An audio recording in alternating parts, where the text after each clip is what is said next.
Entropy is the property of a working substance. It is an important thermodynamic property which increases with ये कौन है कामरान हसन 9117 ये कोई तरीकेकार है बच्चे आपका है क्लास में अभी 9117 क्लास ईयर देखें इधर है 9117 कामरान हसन नो सर अभी नहीं है क्लास में।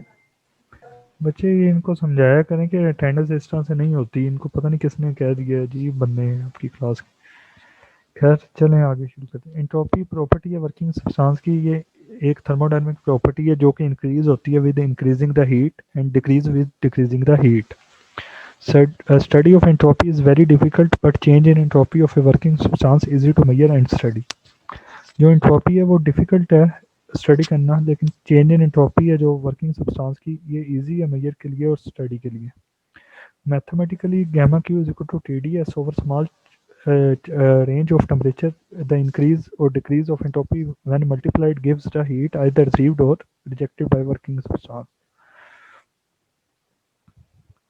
ये देखें आप gamma q is equal to TdS है ये हम स्मॉल इंटरवल पे ले रहे हैं जहाँ पे चेंज इन टेम्परेचर नेग्लिजिबल हो तो हम ये स्ट्रिप का जब चेंज इन एंट्रोपी निकाल लेंगे मल्टीप्लाई करेंगे टेम्परेचर से तो चेंज इन हीट आ जाएगी हमारे पास तो इंटीग्रेट अगर करें इसको तो ये टोटल हीट के बराबर होगा और total change in entropy from state 1 to state 2 integrated from limit 1 to 2 तो इक्वेशन 2 की फॉर्म में इस तरह से लिखेंगे और area under TS diagram of any thermodynamic process represents the heat absorbed और rejected during that process since is same for all reversible paths between state 1 and 2 so we conclude that it is a point function and thermodynamic property and representable in other property as well according to first law of thermodynamics gamma q is equal to du plus gamma w which is rewrite as du plus pdv in terms of pressure and volume from equation 1 and equation 3 we rewrite it as TdS is equal to du plus pdv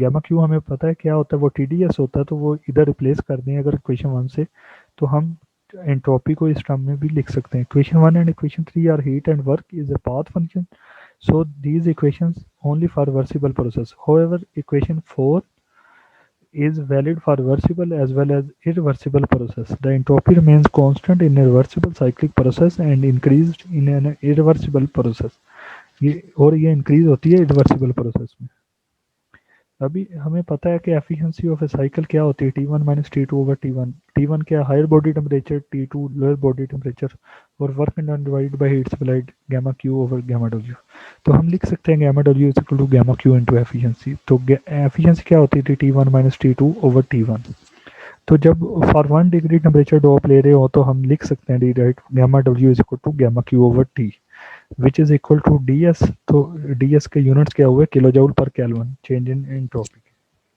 clear है यहाँ तक बच्चे अभी equation 5 से जो हम conclude करते हैं वो ये है कि चेंज इन एंट्रोपी जो है वो रिप्रेजेंट करती है maximum amount of work obtainable पर degree drop in temperature change in entropy may be regarded as a measure the rate of availability or unavailability of heat transformation into work. Increase in entropy is obtained from a given quantity of heat at a lower temperature. When a closed system undergoes a cyclic process, the integral of gamma q over t is less than 0 for an irreversible process and equal to 0 for reversible cyclic process. Mathematically इसे इस तरह से लिखेंगे और अगर combine कर दें तो क्लॉजेज रिलेशनशिप ये बनेगा equation of clauses inequality is we know that change in entropy is equal to gamma q over t entropy is a thermodynamic process or cyclic integral of thermodynamic property therefore equation 1 becomes ये हम लिख सकते हैं इस तरह से ना क्योंकि आपको पता है कि चेंज इन एंट्रोपी जो था वो क्या था जीरो थी इसी तरह से था तो हम उसे डी एस की फॉर्म में इस तरह से लिख लेंगे क्योंकि साइक्लिक इंटीग्रल ले लिया इनका तो उसी के बाद आपने ये gamma Q over T is less than और इक्वल टू डी एस लिख दिया तो डी एस को उसी तरह से रीअरेंज किया तो ये इरिवर्सिबल प्रोसेस और रिवर्सिबल प्रोसेस के लिए इस तरह से रिलेशनशिप बन जाएंगे तो अप्लाई करें इक्वेशन 2 को आइसोलेटेड सिस्टम के लिए लाइक यूनिवर्स क्योंकि यूनिवर्स आइसोलेट सिस्टम है then ds is greater than or equal to 0 for a reversible cyclic process ds is equal to 0 s is constant for irreversible cyclic process ds is greater than 0 अभी general expression निकालनी है हमने entropy के लिए, तो उसके लिए हम लेट करेंगे कि m है हमारे पास mass of gas at pressure P1 and absolute temperature T1 and volume V1 be heated in any general manner to a pressure P2, absolute temperature T2 and volume V2, then applying the principle of conservation of energy जो हमने first chapter में पढ़ा था, gamma q is equal to du plus gamma w which is equal to mcv delta t plus pdv, जो कि equation 1 से हमने इधर रिप्रेजेंट किया है। इसको अगर हम टेम्परेचर से डिवाइड करें होल इक्वेशन को तो वो इस तरह से आएगी। तो हमें पता है गैमा क्यू ओवर टी जो है वो डी एस है और बाकी टर्म्स वैसे ही रहेंगे। तो अगर हम इसे इक्वेशन को इंटीग्रेट कर दें इंटरवल 1 से 2 तक उसकी अप्रोप्रिएट लिमिट से, जिस तरह से ये S1 से S2, इसको T1 से T2 और इसको V1 से V2, तो इंटीग्रेशन के बाद हमें ये वाली टर्म मिलेगी। इसी तरह से बच्चे इसी को जब हम, आपको पता है कि log ऑफ ई टी की प्रॉपर्टी है लोगरिथम की, के जब सब्ट्रैक्शन की फॉर्म में हो इसको हम डिवीजन की फॉर्म में लिख सकते हैं। इसी तरह से था। और ये जो log ऑफ ई की बेस है इसको हम जब जनरल log में कन्वर्ट करेंगे तो ये 2.3 फैक्टर से मल्टीप्लाई होता है। यहाँ तक क्लियर है। और इसी को आर को हम C P minus C V लिख सकते हैं। तो ये फाइनल टर्म हमारी ये वाली आ गई in terms of temperature and volume change in entropy के लिए। क्लियर है बच्चे? ये जनरल एक्सप्रेशन किस तरह से आई इन टॉपिक की, ये क्लियर है? नहीं बच्चे समझ आई? सब लोग किधर गुम हो जाते हो? यस सर, आ गई है। ये जगाना पड़ता है, नींद आ रही है? नहीं सर, उठी हैं। लग नहीं रहा, जब मैं आपसे पूछ रहा हूँ बता दिया करें, ठीक है? अगर समझ नहीं आती तो बता दिया करें, रिपीट कर दूंगा, लेकिन ये सोए ना रहा अगर। अच्छा, अभी उसी जनरल एक्सप्रेशन को जो लास्ट हमने ड्राइव किया उसी को हमने अब प्रेशर और टेम्परेचर की फॉर्म में चेंज करना है। वो किस तरह से करना है, ये वॉल्यूम आपको पता है कि प्रेशर और वॉल्यूम और टेम्परेचर को हम इस तरह से लिख सकते हैं V2 ओवर V1। जब आप V2 ओवर V1 की वैल्यू पुट करेंगे इन टर्म्स ऑफ प्रेशर और टेम्परेचर, तो ये हमारी सारी टर्म्स क्या होगी, प्रेशर और टेम्परेचर की टर्म में हो जाएंगी। ये यहाँ तक आ जाएगा रिप्लेस करने पे वो इक्वेशन को, ये टर्म आ जाएगी। इसी टर्म को हमने फर्दर यूज़ करते हुए ये वाली टर्म तक चले गए। किस तरह से गए, वो सिंप्लीफाई करते गए। ये प्रेशर की टर्म्स को अलग से लिख लिया, ये टेम्परेचर की टर्म को अलग से लिख लिया, ठीक है? अभी फिर जो टेम्परेचर की टर्म्स थी उसी में से हमने ये देखें, जो हमारे पास टेम्परेचर की टर्म थी वो क्या थी, M C V log of E. तो C V plus R separate रह गया और ये कॉमन ले लिया। इसी तरह से है ना, ये सी वी प्लस आर आ गया इनमें से कॉमन, और ये M R log of e P two 1 over P two वैसे ही रहेगा। तो हमें पता है C P minus C V क्या है, वो आर है इन इक्वेशन 4। तो S two minus S one is equal to M C P log of e T two over T one. ये सी पी कैसे आया, आपको पता है कि आर प्लस सी वी क्या होता है, सी पी के बराबर है। तो ये सी पी कर दिया इधर रिप्लेस। इसी तरह से था ना, C P is equal to R plus C V होगा ना, तो सी वी प्लस आर को सी पी से रिप्लेस कर दिया बस। और ये जो आर था उसे भी हमने C P minus C V लिख दिया।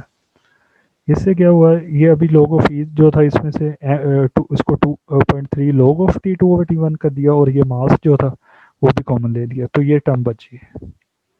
क्लियर है class? Yes sir, yes sir. अभी उसी इक्वेशन को जो हमने लास्ट टाइम की थी, ये पहले हमने क्या किया, प्रेशर और टेम्परेचर की टर्म में लिखा। अभी उसी को हमने टेम्परेचर की टर्म में रिप्लेस करना है। जो वही इक्वेशन जो हमने पहले ली थी, इसमें हमने पहले वॉल्यूम की टेम्परेचर को रिप्लेस किया था, क्योंकि ये टेम्परेचर और वॉल्यूम की टर्म में थी, तो हमने प्रेशर और टेम्परेचर में कर लिया। अभी हमने इधर से आपको टेम्परेचर की टर्म को रिप्लेस करना है प्रेशर और वॉल्यूम से। इससे क्या होगा, टेम्परेचर की टर्म में नहीं रहेगा, प्रेशर और वॉल्यूम में चले जाएगा। कर लेंगे ये लोग, आप लोग सब बच्चे कर लेंगे? ये तीनों टर्म्स में आ गई, मतलब आपकी चेंज इन एंट्रोपी जो थी वो प्रेशर और वॉल्यूम हो तब भी आप फाइंड आउट कर लेंगे। ये उसी के लिए रिलेशनशिप है ना। और अगर आपके पास वही टेम्परेचर और वॉल्यूम हो तब भी कर लेंगे, और अगर आपके पास प्रेशर और टेम्परेचर हो तब भी कर लेंगे, और अगर प्रेशर और वॉल्यूम हो तब भी कर लेंगे। इसी तरह से अब आइसोकोरिक प्रोसेस के लिए हम करेंगे उन्हीं इक्वेशंस को यूज़ करते हुए। बच्चे यहाँ तक क्लियर है ये लास्ट रिलेशनशिप तक के नहीं? पहले मुझे ये बताएं। सो गए हैं सब लोग? यस सर, क्लियर है। कोई ऐसा स्टूडेंट जिसको ना क्लियर हो?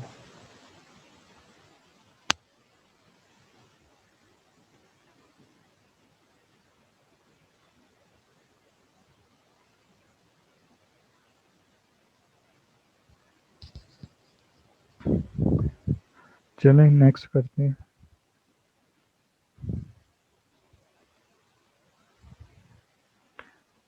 अभी ये आइसोकोरिक प्रोसेस के लिए, आइसोकोरिक में क्या होता है आपको पता है, वॉल्यूम सेम होता है। वही रिलेशनशिप पकड़ लेना है जो हमने पहले किया था, ठीक है। जिसमें वॉल्यूम की टर्म्स होंगी, जो पीछे जनरल इक्वेशंस निकालनी है, उसी में से आपने जिस टर्म में वॉल्यूम था वो वाला रिलेशनशिप ले लिए, ठीक है। क्योंकि इसमें टेम्परेचर वाले तो आएंगे नहीं, मतलब ये देखें ना, जिसमें टेम्परेचर और प्रेशर होगा वो नहीं आएगा। इसी तरह से जिसमें वॉल्यूम होगा वो आएगा, वॉल्यूम टेम्परेचर के साथ भी आएगा, वॉल्यूम प्रेशर के साथ भी आएगा। लेकिन जिसमें सिर्फ प्रेशर और टेम्परेचर है वो वाली टर्म्स नहीं आएंगी, एक इक्वेशन नहीं आएगी, दो आएंगी। इसी तरह से क्योंकि जिसमें प्रेशर और टेम्परेचर है उस पर तो आइसोकोरिक का कोई, जिसमें सेम वॉल्यूम है उसका तो कंसेप्ट ही नहीं आएगा। इसी तरह से अभी आपको पता है कि आइसोकोरिक में क्या होता है, सेम वॉल्यूम होता है, ठीक है। तो वॉल्यूम की रेशो क्या होगी, 1 होगी। जब वॉल्यूम की रेशो 1 होगी तो उसका लॉग लेंगे तो वो लॉग ऑफ 1 क्या होगा, 0 होगा। तो उसके बाद ये वाली टर्म्स बचेंगी। इसी तरह से ये हो गया आपका आइसोकोरिक प्रोसेस। अभी नेक्स्ट है आइसोबैरिक। आइसोबैरिक में क्या करना है, प्रेशर कंसिडर करना है। तो अभी आपके पास प्रेशर, टेम्परेचर और वॉल्यूम प्रेशर की आएंगी, लेकिन वॉल्यूम और टेम्परेचर वाली नहीं आएंगी, क्योंकि उसमें आइसोबैरिक का सॉरी, यानी कि सेम प्रेशर का कोई इफेक्ट नहीं आएगा। जिस तरह से हमने पीछे वॉल्यूम में किया वही सेम मेथड से हम इस रिलेशनशिप से ये वाली निकाल लेंगे। क्लियर है? क्लास क्लियर है? Yes, sir. नेक्स्ट ये इसमें तो कुछ मिस्टेक्स थी। ये इसमें क्या है, आइसोथर्मल है कि यानी कि आपने टेम्परेचर सेम्स जो है वो करके कर लेना। ये यहाँ पे कुछ मैंने टाइपिंग मिस्टेक्स थी, जिस तरह से वो कॉपी पेस्ट गलत हो गया था, तो ये एडिटिंग करने वाली ये मैं करके अपलोड कर दूंगा, लेकिन है सिमिलरली वही।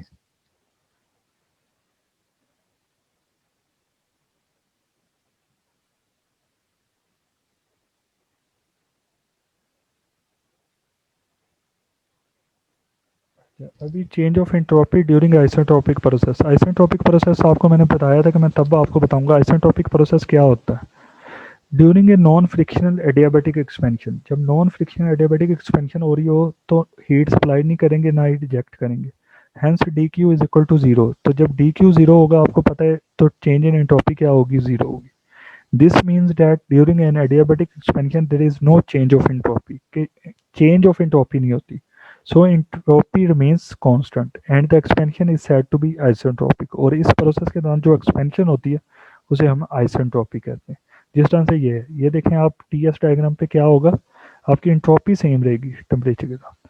तो ये वर्टिकल लाइन जो है वो डायग्राम में वो रिप्रेजेंट करी है एडियाबैटिक एक्सपेंशन को। अभी आपको पीवी और टीएस डायग्राम के ये डिफरेंस बताए हुए हैं, मैं आपको ये बता देता हूँ। ये थ्योरेटिकल पोर्शन आपने खुद पढ़ लेना है। ये देख लें कि ये आइसोथर्मल प्रोसेस पीवी डायग्राम पे इस तरह से हमने प्लॉट की थी, लेकिन जब इस पे आएंगे तो वो इस तरह से होगी। क्लियर है? और इसी तरह से आपकी जो कार्नोट साइकिल की एफिशिएंसी है वो फिर निकालने के लिए क्या करते हैं, हीट इन निकालनी होती है ना। तो हीट इन क्या हो रही है आपको पता है, जो टेम्परेचर है और जितनी एंट्रोपी चेंज हो रही है उससे मल्टीप्लाई कर देते थे, यही हमने अभी पढ़ा है ना। तो temperature into change in entropy, और हीट आउट जो हो रही है उसका temperature into change in entropy. तो वर्क डन क्या होगा, heat in minus heat out. तो heat in minus heat out ये आ जाएगी, और work done divided by heat in. तो हीट इन ये S2 minus S1 cancel out हो जाएंगे इच अदर से। तो एफिशिएंसी वही सेम आएगी जो हमने पीवी डायग्राम से प्लॉट की थी। इसी तरह से ये ऑटो साइकिल को इसने रिप्रेजेंट किया है इसके स्केल पे। तो ये एट द एंड आपका टीएस डायग्राम्स आपकी होगी कंप्लीट। क्लियर है क्लास यहाँ तक? Yes, sir. अभी नेक्स्ट कर लें एक लेक्चर और। नहीं सर, काफी है इतना ही आज। सर काफी है आज के लिए। ये आपको इस पर सुनाई काफी देता है कि आगे नहीं करना, लेकिन समझ आई नहीं आई उसका कोई नहीं। चलें खैर, ये देख लें, ये आपने देख के आना है नेक्स्ट लेक्चर में। ये इसी चैप्टर की एग्जांपल्स हैं। जिस तरह से चैप्टर 2 की एग्जांपल्स थी सिर्फ जस्ट रिलेशनशिप्स, आपको जब पता होंगे तो आपने वैल्यूज पुट करते जाना है और आपको सोल्यूशन होता जाएगा। ये एग्जांपल 4.1, ये नोट कर लें एग्जांपल्स, ये आपने अपने चैप्टर की एग्जांपल 4.1, 4.2, 4.5, 4.6, 4.9, 4.10, 14, 19 और ये असाइनमेंट 8 है, ये नोट कर लें। ये आपने सारी एग्जांपल्स देख के आनी है।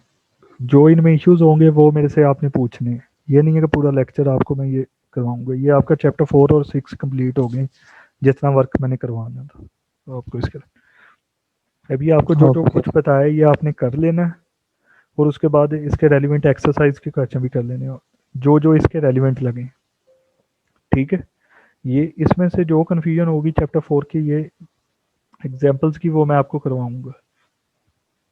नेक्स्ट आपने रेफ्रिजरेशन एंड एयर कंडीशनिंग का चैप्टर पढ़ना है और एयर कंप्रेसर्स का नेक्स्ट वीक में ये भी करना है और वो भी देख के आना है, क्योंकि आप काफ़ी फ्री रह रहे हैं, काफ़ी टाइम आपका फ्री गुजर गया, स्पेयर आपको छोड़ा है।